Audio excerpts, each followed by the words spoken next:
लो भाई, आ गया दिनेश पेप्सी पानी पूरी वाला। आइए आइए और पेप्सी पानी पूरी खाइए। पानी पूरी खाने का एक नया अंदाज। आइए आइए। दिनेश जैसे ही बाजार में अपना ठेला लाते हुए आवाज लगा रहा होता है तो पहले से ही वहाँ खड़े पानी पूरी वाले उसका मजाक उड़ाते हैं। पेप्सी पानी पूरी अब पानी पूरी में पेप्सी डालकर बेचेगा क्या ये आदमी है? अरे लोग तो ऐसी पानी पूरी चखते ही उल्टियाँ करने लगेंगे भैया। सही कह रहा है भोला तू। देखना तू 10 दिन भी नहीं टिकेगा यहाँ पे।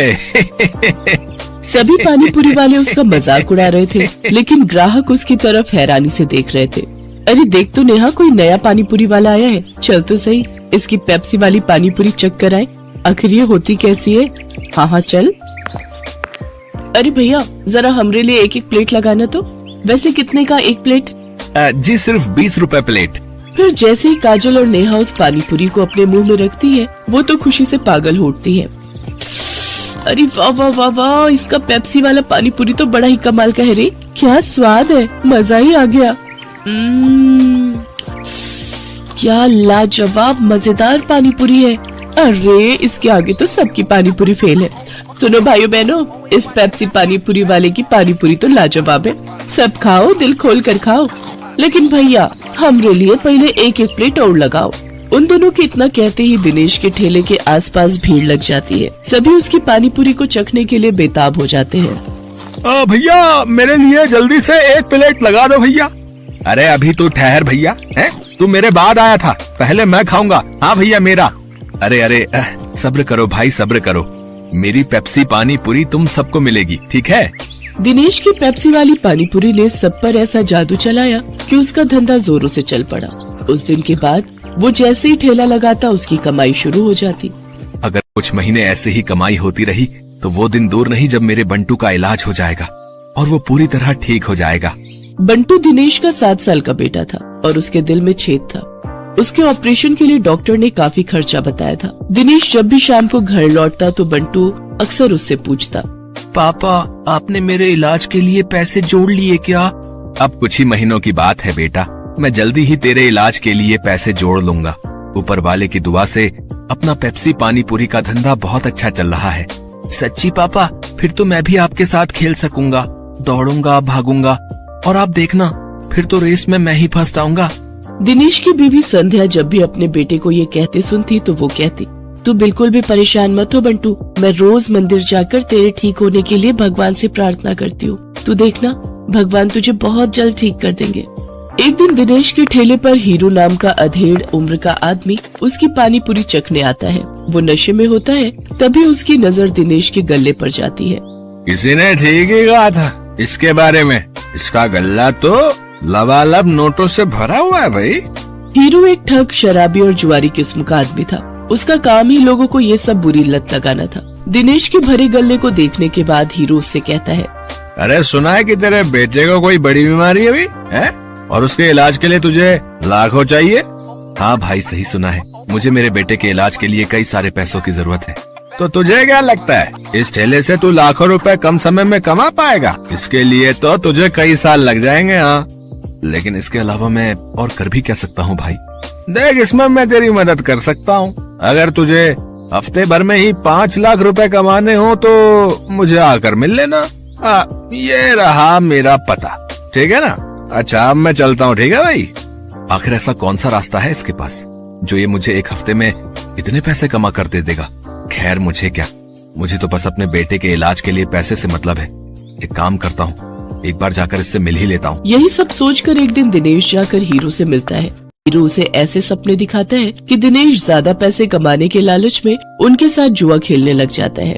कल मैंने 1000 रुपए लगाकर 2000 कमाए थे। ऐसा करता हूँ आज ठेले की सारी कमाई ही लगा देता हूँ, एक दिन में डबल कमाई हो जाएगी। धीरे धीरे दिनेश को जुए के साथ साथ शराब की लत भी लग जाती है। शराब की लत उसे ऐसी लगती है कि उसका अपने काम में मन ही नहीं लगता और वो ठेले पर खड़ा होकर भी शराब के नशे में डोलता रहता है। भैया एक प्लेट लगाना तो। अरे लगता है इस आदमी ने तो शराब पी रखी है। चलो चलो हमें नहीं खानी इसकी पानी पूरी, चलो दूसरी वाली पानी पूरी खाने चलते हैं। धीरे धीरे दिनेश के सभी ग्राहक कट जाते हैं और वो सभी दूसरे पानी पूरी वालों के पास जाकर पानी पूरी खाते हैं। ये देख भोला और राजू बहुत खुश होते हैं। देखा भोला, अपनी चाल कामयाब हो गई ना। बिल्कुल सरकार, अब देखना उसकी पानी पूरी की तरफ तो कोई देखेगा भी नहीं, सब अपनी ही पानी पूरी खाएंगे। कुछ दिन ऐसे ही बीतते जाते हैं। अपने धंधे को मंदा देख दिनेश शराब और जुए की लत में और डूब जाता है और उसका बचा खुचा धंधा भी चौपट हो जाता है। ये सब देख संध्या और बंटू बहुत दुखी होते हैं। फिर बंटू अपनी माँ से कहता है, माँ, अब तो मैं कभी भी ठीक नहीं हो पाऊंगा ना। पापा तो अब सारे पैसे शराब और जुए में ही उड़ा देते हैं। तू परेशान मत हो मेरे लाल, बस ऊपर वाले पर भरोसा रख, एक दिन सब कुछ ठीक हो जाएगा। सारा दिन नशे में धुत रहने और धंधा चौपट होने के कारण दिनेश के घर में खाने पीने के भी लाले पड़ जाते हैं। माँ, अब तो घर में खाने के लिए भी कुछ नहीं बचा। अब तो लगता है भूख से ही हम सब मर जाएंगे। ऐसा नहीं कहते मेरे बच्चे, सुख दुख तो जीवन का हिस्सा है। आज बुरा वक्त आया है, कल अच्छा वक्त भी आएगा। ऐसे ही कुछ समय और बीत जाता है। फिर एक दिन उस बाजार में एक आदमी आता है जो सबको पर्चे बांट रहा होता है। तभी वो दिनेश के ठेले पर आता है। अरे सुनो भाई, पेप्सी पानीपुरी वाले, हमारे सेठ मंगल राम चाट भंडार वाले की तरफ से एक प्रतियोगिता होने जा रही है, जिसमें सभी चाट वालों के बीच कंपटीशन होगा। जो भी इस प्रतियोगिता को जीतेगा उसे पूरे 5 लाख इनाम और साथ ही हमारे मशहूर मंगल राम चाट भंडार वाले बाजार में एक स्टॉल भी लगाने को मिलेगा।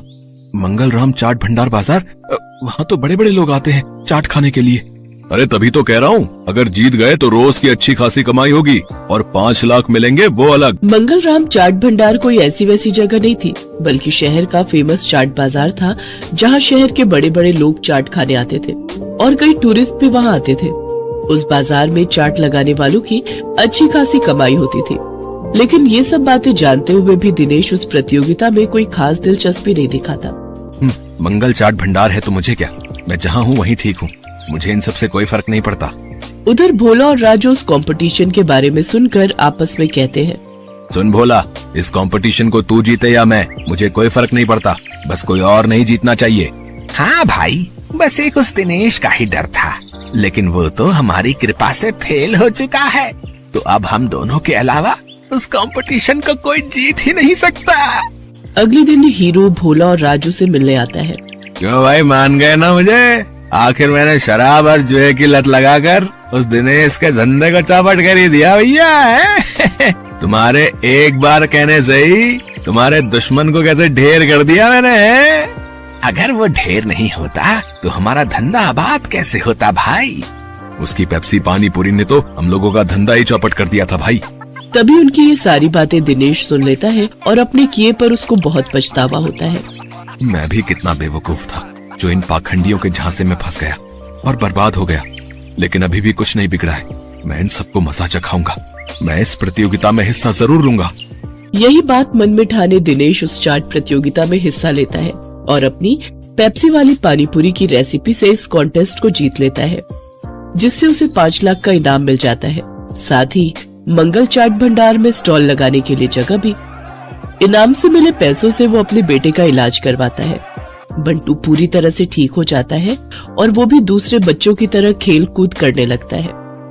दिनेश की पेप्सी